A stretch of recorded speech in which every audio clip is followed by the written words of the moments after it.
You're terribly late, you know, naughty. In this version of Alice, the Hatter was, I mean, in my mind, he's mad. I think he's been sitting there at that table, having the same tea with the same people in this kind of spaced-out funk for 10 years.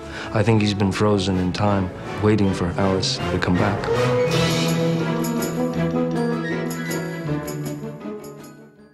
I'd read stuff about real hatters when they were making the hats. The glue that they used had very high mercury content, and it would stain their hands, and they would go sideways. You know, they'd go goofy from the mercury and go nuts.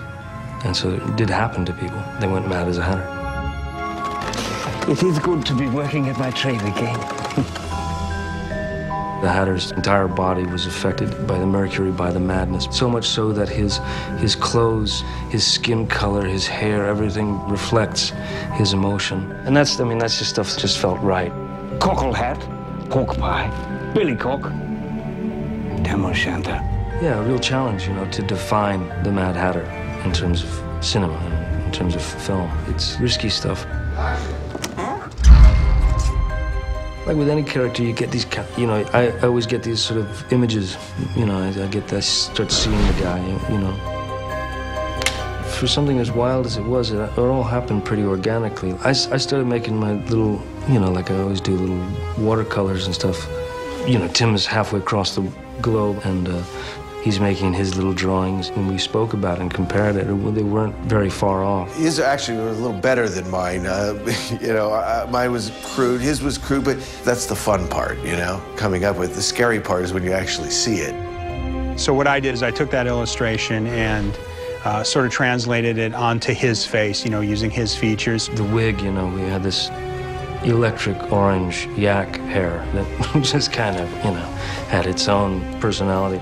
We did start exploring every orange-haired character, and it's quite disturbing when you do that. I wanted him to have electrified kind of eyes, you know, so we got these unbelievably green lenses, and I had one of them painted just ever so slightly off, you know, so it's kind of, he's never really looking straight at you. He's always looking a little bit farther. Initially, when Tim was drawing a lot of the concepts and little sketches for various characters, like the Mad Hatter or the Red Queen, he has an artistic style where he actually draws characters with big heads and big eyes.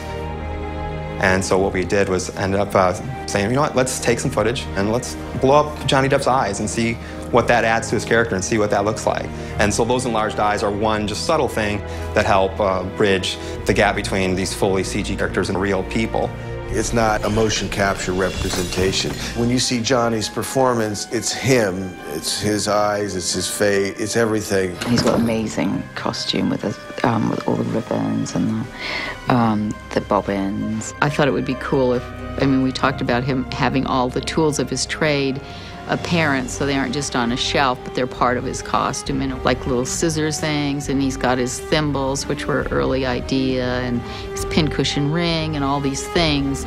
We just kept pushing it, and it was great fun to make him all his bits and stuff. The original hat was sort of done before the drawings, but it was what they both kind of saw. Action! Take it to the White Queen. I'm not leaving without you. Go! When I first saw him in all his hair and makeup, he was so unrecognizable that it was just like he was just the character from the beginning. This is impossible. Only if you believe it is. When he leaves the trailer, when his costume goes on, it's complete, but he is the Mad Hatter. I mean, he's gone from Johnny Depp to the Mad Hatter. Snood, barbouche, pugri, yarmulke, cockle hat, pork pie, tam o' shanter, billy cock, bicon, tricon, bando, bon grace, fantail, nightcap, garibaldi, fez. When I heard him do a scene for the first time, I loved everything that he had done with the very innocent, very hopeful, almost, you know, puppy dog-like thing that he was doing with one part of the Mad Hatter. Twinkle, twinkle, little bat, how I wonder where you're at. And then I thought that I was hearing things, because then I was on set another day, and suddenly he had fire in his eyes and was doing a Scottish accent. And I assumed that he must have been rehearsing something for another movie, and then I found out, no, when he's very much in the present, he's sweet, and then when he's remembering the past, he's, you know, Scottish. That is an excellent practice. However, just at the moment, you really might want to focus on the Jabberwock. And, you know, it's one of those things where it's hit or miss, you know, and you just hope that, you know, that it works. I mean, the accents, you know, the switching, it's the merging into another character, basically, is the Hatter's sort of, you know, that safety mechanism that kicks in when he needs to become tough, when he needs to become angry, when he needs to be protective, when he's fearful. It's kind of like experiencing a kinder form of personality disorder in a way. What is the Hatter with me?